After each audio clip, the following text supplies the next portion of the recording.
সুবহানাল্লাহ। আমার নবীজি মক্কা শরীফের পাশে শুয়ে রইলেন, কাবা আতিমের পাশে বাবে উম্মে হানির ঘরে জিবরাইল আমিন ফেরেশতাকে আল্লাহ ডাক দিয়া বলেন, ও জিবরাইল, জান্নাত থেকে সুন্দর একটা বুরাক নিয়ে যাও। সুবহানাল্লাহ। জান্নাত থেকে কি নিয়ে যাও? বুরাক। সুন্দর একটা বুরাক নিয়ে যাও, সাথে মিকাইল ফেরেশতাকে নিয়ে যাও। জিবরাইল আমিন আল্লাহ পাকের নির্দেশ পাইয়া জান্নাত থেকে সবচেয়ে সুন্দর একটা বুরাক বাচ্চা হলো। আওয়াজ দেবেন মারহাবা মারহাবা। এই বুরাকটা লইয়া নবীজি মক্কা শরীফের পাশে জিবরাইল ফেরেশতা মিকাইল ফেরেশতা বুরাকটা সহ আসলেন। আয়েশা বুরাকটারে কাবা শরীফের পাশে রেখে বাবে উম্মে হানি করে হযরত জিবরাইল আলাইহিস সালাম প্রবেশ করলেন। আওয়াজ দেবেন সুবহানাল্লাহ। আচ্ছা, কারো বাড়িতে প্রবেশ করলে অনুমতি দরকার আছে না? আছে। জিবরাইল আমিন ঘরে ঢুকে আছে, ঢুকে দেখে নবীজি ঘুমন্ত অবস্থা আছে। ঘুমন্ত অবস্থা আছে, জিবরাইল আমিন কইতে আছে, এখন তো নবীজি ঘুমন্ত অবস্থায়, কিন্তু নবীজির ডাক দিলে আমি জিবরাইল থাকবে না। সুবহানাল্লাহ সুবহানাল্লাহ। জিবরাইল কইতেছে, এটা তো জানতেন মানুষ না, রহমাতুল লিল আলামিন, নবীদের নবী সাইয়্যিদুল মুরসালিন শাফিউল মুজতামিন। সুবহানাল্লাহ। জিবরাইল বলে নবীকে ডাক দেওয়া যাবে না। জিবরাইলের তিনটা সূরত ছিল, একটা হলো বাশারী, একটা হলো মালাকি, আরেকটা হলো হাকি। জিবরাইল কয়, কখনো কখনো নবীজির কাছে দাহিয়া কালবি নামে একজন সাহাবা আছে, ওই সাহাবার সূরত ধরে নবীর সামনে হাজির হইতে। সুবহানাল্লাহ। জিবরাইল আমিন কয়, আজকে আমি মালাকি সূরত ছেড়ে দিয়ে বাশারী সূরত ধরব, কারণ মানুষের কাছে যাইতে হলে মানুষের মতো যাইতে হবে। আল্লাহু আকবার। আল্লাহু আকবার। এবার নবীর কাছে জিবরাইল আমিন ঘরের ভিতরে ঢুইকা বাবে উম্মে ঘরে কইতাছে, নবীর এমনে ডাক দেওয়া যাবে না। নবীর যদি আমি ডাক দিয়া নবীর ঘুম ভাঙে, জিবরাইলের চাকরি থাকবে না। জিবরাইলের নরম জিহ্বা মোবারক নবীর কদম মোবারকের নিচে লাগাইয়া দিল। সুবহানাল্লাহ। এবার নবীজি ঘুম থেকে জাগ্রত হইলেন। প্রশ্ন আসতে পারে, আমরা ঘুমাইলে আমাদের ওযু ভেঙে যায়, কিন্তু নবীরা ঘুমাইলে নবীর কলব মোবারক, তাদের কলব জিন্দা থাকে। সুবহানাল্লাহ। এবারে নবীজি জাগ্রত হলেন, দেখে জিবরাইল। নবীজি বলল, জিবরাইল কি জন্য এসেছো? জিবরাইল, হুজুর আমি আসি নাই, আল্লাহ তাআলা আমারে পাঠাইছে। আমি শুধুমাত্র আপনার অনুমতির অপেক্ষায় দাঁড়াইয়া রইছি। আপনি যদি জাগ্রত হন তাহলে আপনি অনুমতি দিলে কথা বলবো। কোন মানুষের সামনে হঠাৎ করে গিয়ে প্রশ্ন করা যায় না, অনুমতি লইতে হয়। কি লইতে হয়? অনুমতি লইতে হয়। অনুমতি লওয়াটা কি নিয়ম? আমরা তো আন্দাজে কথা বলি, ঠিক না? বলুন সবাই, মানুষের দাম আছে না নাই? আছে। মানুষের দাম আছে নি? আছে। নবীজি কিন্তু মানুষ, নবীজি নূরের মানুষ। জয় বলুন সুবহানাল্লাহ। কিন্তু সাধারণ মানুষ না। বলে না সাধারণ মানুষ না, আমরা সাধারণ মানুষ। কিন্তু নবীজি বলেছেন, ও জিবরাইল তুমি মনে করেছো আমি ঘুমায় রইছি? আমি না ঘুমাই, ঘুমানোর ভাব ধরে রইছি। কারণ নবীরা ঘুমায় না, নবীরা দুনিয়াতে ঘুমায় না। দুনিয়া থেকে বিদায় হওয়ার পরও তাদের রোয়া যায়। সুবহানাল্লাহ। বলে তুমি নারায়ে রিসালাত। আচ্ছা, আমার নবীজি কি মরা নবী না জিন্দা নবী? জিন্দা নবী। জোর করে আমার নবী মরা নবী না জিন্দা নবী? জিন্দা নবী। জোর করে মারহাবা মারহাবা। নবী বলছে, জিবরাইল আমি ঘুমাইছি বটে, আমার কলব ঘুমায় নাই। তো হুজুর তাহলে তো আমি সোজা। জোর করে সুবহানাল্লাহ। নবী বলল, জিবরাইল কেন আসছো, তাড়াতাড়ি কও। হুজুর তাইফের ময়দানে আপনি মার খাইলেন, রক্ত মোবারক দিলেন, কাফের আপনাকে বৃষ্টির মতন পাথর মারলো, আপনার মাথা ফাটাইয়া দিল, দন্দার মোবারকের মধ্যে আঘাত করলো, শরীরে আঘাত করলো, কত বিক্ষত করলো। আপনি রক্ত মোবারক হাতে লইয়া তাদের জন্য আপনি দোয়া করেছেন, হেদায়েতের দোয়া। সুবহানাল্লাহ। কি দোয়া করছে? হেদায়েতের দোয়া। আল্লাহুম্মা আদি কওমি ফাইন্নাহুম লা ইয়ালামুন। হে আল্লাহ, যে কওমেরা জাতিরা বুঝে নাই, দাম দেয় নাই, ইজ্জত দেয় নাই, তাই বলে তুমি গজব দিও না, তাদের সবাইকে তুমি হেদায়েত নসিব করে দাও। সুবহানাল্লাহ। ওই কথা আছে, হেদায়েত সবার কখনো নাই। বলেন হেদায়েত সবার কখনো নাই। এবার নবী আল্লাহ জিবরাইল কেন আসছো? হুজুর আপনি মার খেলেন, রক্ত মোবারক দিলেন, এত কষ্ট করলেন, আপনার মন বেজার। আল্লাহ তাআলা আমারে পাঠাইছে জান্নাতের সবচেয়ে সুন্দর একটা বুরাক, একটা বাহন লই আইছি। আমার সঙ্গে মিকাইল ফেরেশতা আছে। কই বুরাকটা কই? কই বুরাকটা কাবা শরীফের পাশে দাঁড়িয়ে আছে। বুরাক হলো বিদ্যুতের গতির মতন, দুন আর হেমারে ফাওকাল মুগল, গাধার চেয়ে ছোট, খচ্চরের চেয়ে বড়। সুবহানাল্লাহ সুবহানাল্লাহ। নবী বলল জিবরাইল একটু অপেক্ষা করো, মিকাইলকে নিয়ে আমি একটু ওযু বানাই। নামাজ পড়তে হলে ওযুর দরকার আছে না নাই? আছে আছে। ওযু ছাড়া নামাজ হবে না, ওযু ছাড়া মিলাদও পড়া যাবে না, ওযু ছাড়া নবীজির দুরূদ শরীফ পড়া যাবে না। কারণ মহব্বত আদব এই সবচেয়ে বড় জিনিস। নবীর প্রতি মহব্বত থাকলে অবশ্যই ওযু করব। সুবহানাল্লাহ। বিনা ওযুতে পড়লে কি হবে? ফায়দা কম হবে, রিজিক কেটে দিবে, হায়াত কমে যাবে। সুবহানাল্লাহ। এবার জিবরাইল বলল, ও নবী কি বলল হুজুর? যে নবী বললেন, ও জিবরাইল কোন জায়গায় আছে বুরাকটা বলো। জিবরাইল হুজুর ওই যে বুরাক দাঁড়ায় আছে। নবীজি ওযু বানাইলেন, উষ্ণ বিছানা থেকে নবীজি উঠলেন, কম্বল বানাইয়া নবীটা জিবরাইল আমিনকে বলল, জিবরাইল বুরাককে বলো রেডি হওয়ার জন্য, আমি এখন বুরাকের পৃষ্ঠে কদম রাখবো। সুবহানাল্লাহ সুবহানাল্লাহ। এবার বুরাক ডান দিকে একবার, বাম দিকে একবার তাকায়। নবীজি বলল, রে বুরাক তুমি কি চিনো তিনি কে? তুমি যে এমন ডান বাম করতে আছো, তিনি যদি না হইতো আমি জিবরাইল হইতাম না, তুমি বুরাক হইতা না। হঠাৎ করে আমার আল্লাহ তাআলা বুরাকের জবান খুলে দিয়েছে। সুবহানাল্লাহ। কার জবান?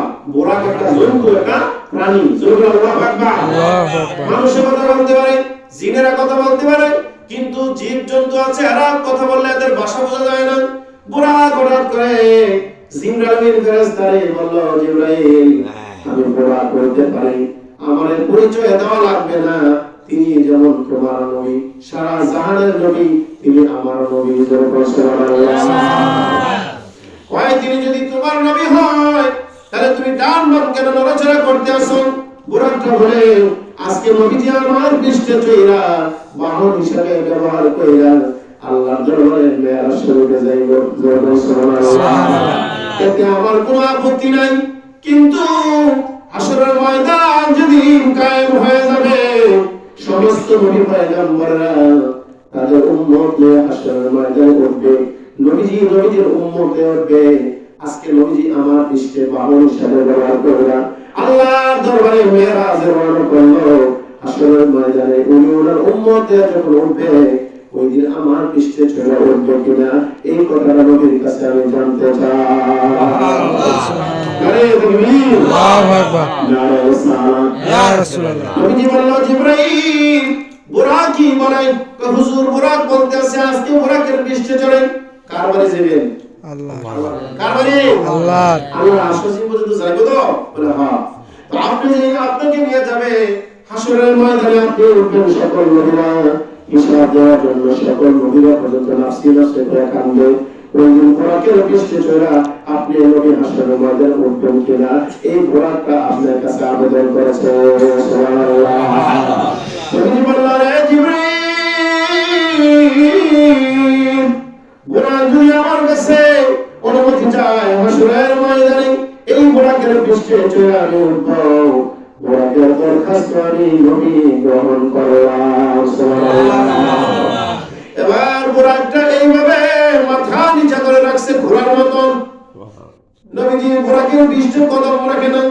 নবীর মনটা একটু বেজার, সের মোবারক, মাথা মোবারক, চেহারা মোবারক নিচের দিকে করে জিবরাইলের কাছে বলে, জিবরাইল আজকে বুরাকের পৃষ্ঠে চলে আমি আল্লাহর দরবারে যাব।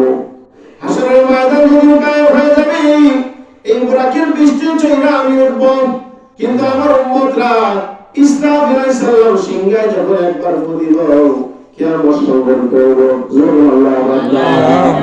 একবার ফু দিলে কিয়ামত হবে।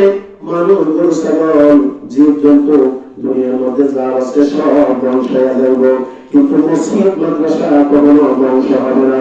সুবহানাল্লাহ। ও জিবরাইল হাশরের ময়দানে আমি বুরাকের পৃষ্ঠে চড়ে উঠব বটে, কিন্তু আমার উম্মতেরা ইসরাফিল আলাইহিস সালাম দ্বিতীয়বার যখন ফু দিব, আল্লাহু আকবার ওয়া ফিকা বিসসুর জোরে জোরে আল্লাহু আকবার যখন সিংহার প্রতিবে ইসরাফিল আলাইহিস সালাম তখন মানুষগুলি বিভিন্ন কারণে গর্ত থেকে উঠবে আর তারা হাসরের ময়দানে চোখ কষ্টাতে কষ্টাতে উঠবে আর তারা বলবে ক্বালু ইয়া ওয়াইলানা মান বা'সানা মিন মারকাদিনা হাযা মা ওয়া'দার রাহমানু ওয়া সাদাকাল মুরসালুন জল্লাল্লাহু সুবহানাল্লাহ নবী বলেছেন নবীকে বিশ্বরে ফাইযাহুম মিনাল আযদাস ইলা রাব্বিহিম ইয়ানসুরুন মানুষ এমন ভাবে ঘুমায় যাবে ঘুমাইলে মানুষের চেঞ্জ থাকে না কবরের মধ্যে মানুষ ইসরাফিল সালাম সিংহার প্রথম ফু দিলে কিয়ামত হয়ে যাওয়ার পরে সবাই ঘুমায় থাকবো দ্বিতীয়বারে ঘুমের থেকে আবার উঠেবে মানুষগুলি ঘুম থেকে উঠা চোখগুলি কষ্টাবে আর বলবে কি আমাদের ঘুম ঘুমাইছিলাম রে আমরা কেন জাগ্রত করা হলো ফেরেশতারা বলবে আল্লাহ তোমাদেরকে ডাক দিয়েছে হাসরের ময়দানে হিসাব দেওয়ার জন্য সুবহানাল্লাহ এবার হাসরের ময়দানে আমার উম্মতেরা কবর থেকে কেমনে উঠবে হাসরের ময়দানের মাঠটা ওর 50,000 বছরের রাস্তা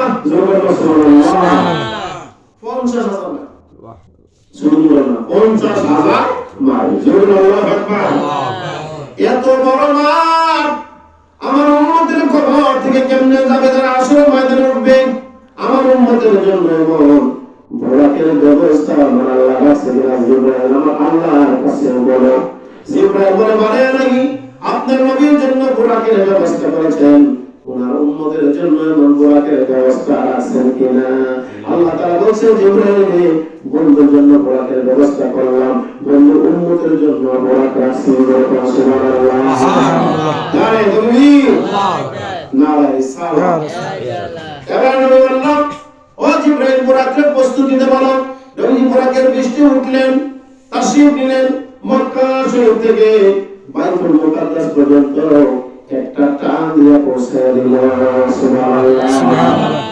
বাইতুল মুকাদ্দাসটা কোথায় এই যে ফিলিস্তিন মুসলমানদেরকে নামাজ পড়তে দেয় না খোলে তালা লাগায় খোলে তালা খুলে কিন্তু আল্লাহ পাক বলেছেন আমার তিনটা ঘর জোরে বলুন সুবহানাল্লাহ সুবহানাল্লাহ একটা হলো কাবা ঘর একটা কি না আরেকটা মসজিদে নববী যেটা নবীর ঘর কিন্তু ওই ঘরে ইবাদত করে মানুষ মসজিদে নববী নবীর ঘর জোরে বলুন সুবহানাল্লাহ সুবহানাল্লাহ আরেকটা হলো বাইতুল মুকাদ্দাস বলেন না বাইতুল মুকাদ্দাস এই বাইতুল মুকাদ্দাস পর্যন্ত যে নিয়ে গেল আল্লাহ পাক কোরআনে কারিমে 15 পারা সূরা বনি ইসরাঈল বলেন সুবহানাল্লাহি আসরা বি'আবদিহি লাইলাম মিনাল মাসজিদিল হারাম ইলাল মাসজিদিল আকসা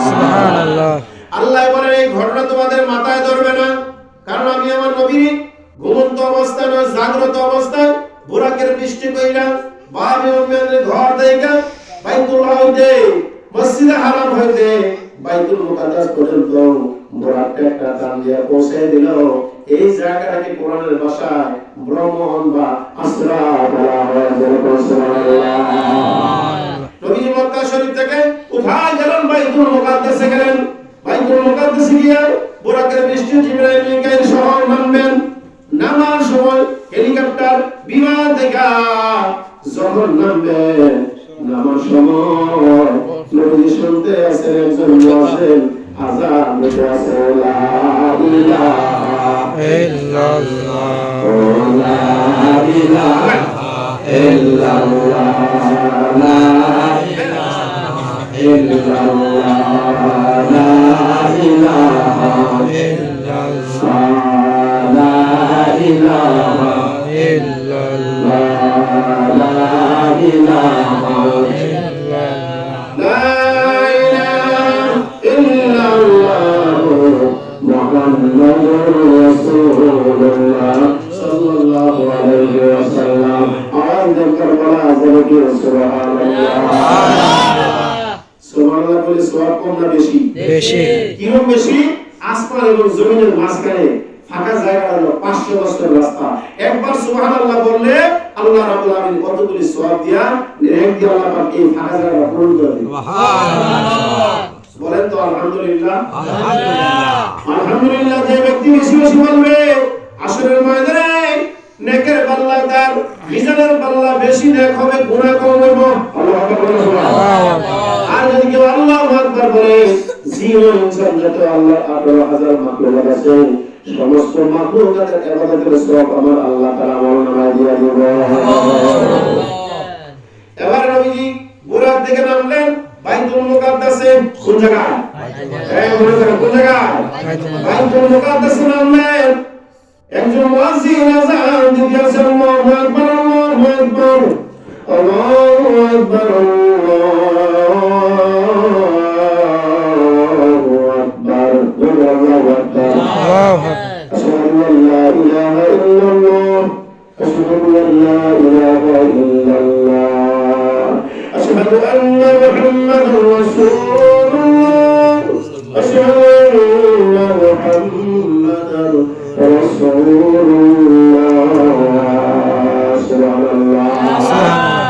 নবী দেখতে পাইলেন মুয়াজ্জিন আযান দিল, আমার মসজিদের ভিতরে একামত শুরু হয়ে গেছে। কাদ কামাতিস সালাহ, বলেন না কাদ কামাতিস সালাহ অর্থ কি? নামাজ আরম্ভ হইছে। বলেন নামাজ আরম্ভ হইছে। জিবরাইল ফেরেশতা গিয়ে কয় হুজুর আপনি হলেন ইমামুল মুরসালিন রাহমাতুল্লিল আলামিন। ইমামুল মুরসালিন, ইমাম অর্থ নেতা, ইমাম অর্থ সরদার, ইমাম অর্থ সাইয়্যিদ, আর মুরসালিন মানে সমস্ত নবীকে নবীদের মধ্যে পাঠানো। আপনি হচ্ছেন সেরা নবী।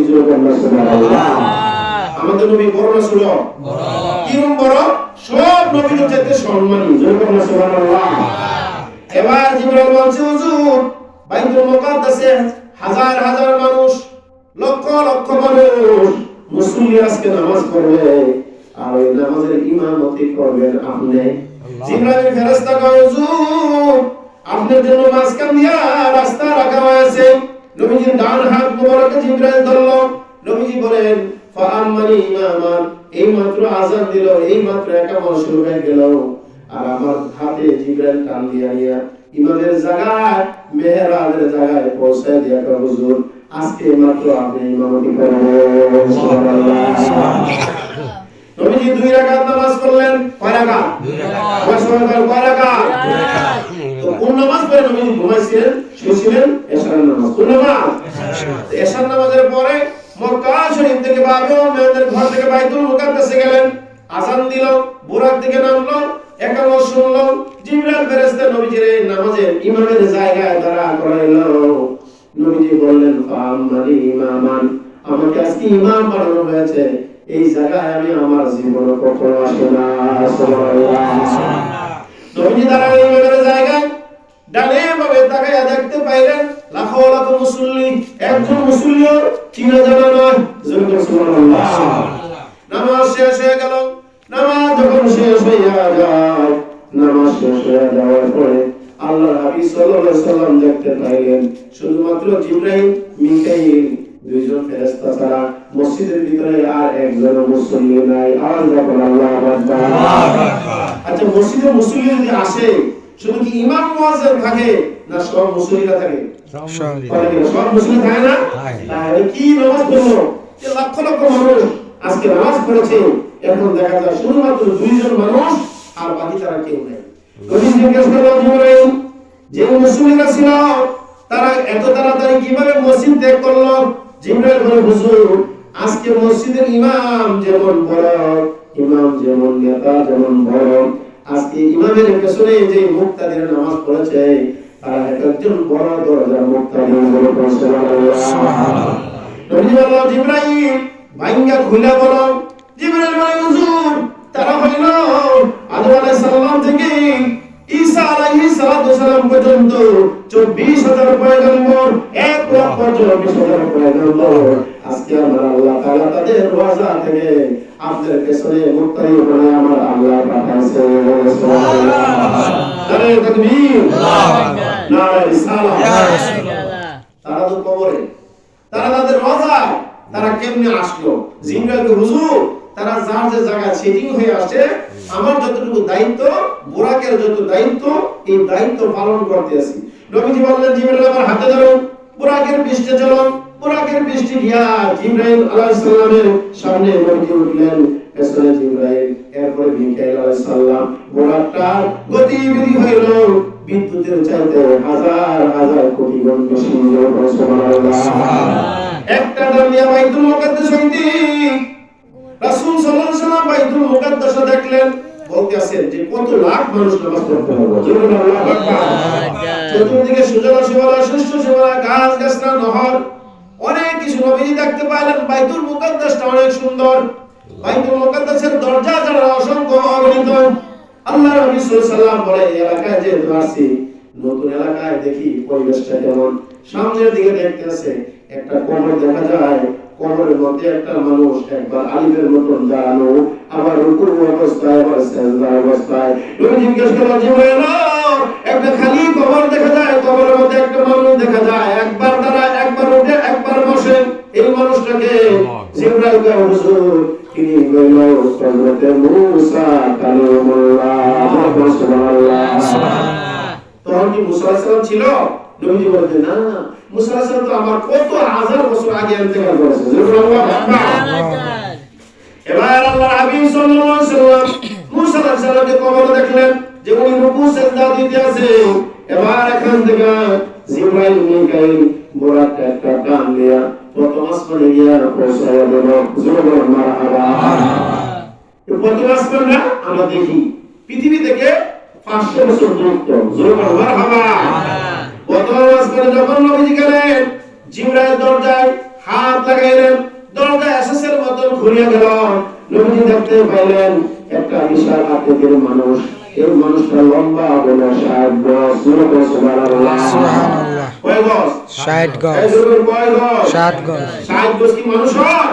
হাদিস শরীফ আছে, নাসকা শরীফের তুরুহু সিত্তুনা জিরাআন। আদম আলাইহিস সালাম লম্বা ছিল 60 গজ। এই মানুষটা প্রথম আসমানে তিনি গিয়েছেন একটা চেয়ারের মধ্যে বসে। 60 গজ লম্বা মানুষটা চেয়ারটা করতে পারে না। জোরে আল্লাহ। যার বডিটা ছিল 7-8 পাশ। নবী দেখে ভয় পেয়ে গেছে, জিবরাইল, এত বড় মানুষ আমার জীবনে দেখি নাই। জিবরাইল হুজুর ভয় পায়েন না, আমি তো আপনার সাথে আছি, মিকাইল আছে। তিনি হলেন সাইয়েদনা আদম আলাইহিস সালাম। সুবহানাল্লাহ। আদম আলাইহিস সালাম জিজ্ঞেস করে, জিবরাইল উনি কে? আদম আলাইহিস সালাম জিজ্ঞেস করলো, জিবরাইল তো আপনি চিনেন না? বলে, না, তিনি তো আখিরি নবী। আদম আলাইহিস সালাম বলে, বাবা, তুমি আমার অনেক নবী, অনেক আগের নবী। আদম আলাইহিস সালাম বলে, আমার অনেক আগে, আমার দেহের জগতের দিক দিয়ে, বডির জগতের দিক দিয়ে পাঠানো হয়েছে আগে, কিন্তু আমার হাজার হাজার বছর আগে আল্লাহ তোমারে বানাইছে। সুবহানাল্লাহ। বুখারী শরীফের হাদিসে আছে, নবীজি বলেছেন, কুনতু নাবিয়্যান ওয়া আদামু বাইনাল মা'i ওয়াত তিন। আল্লাহ যে আদমকে বানায় মাটি আর কাদা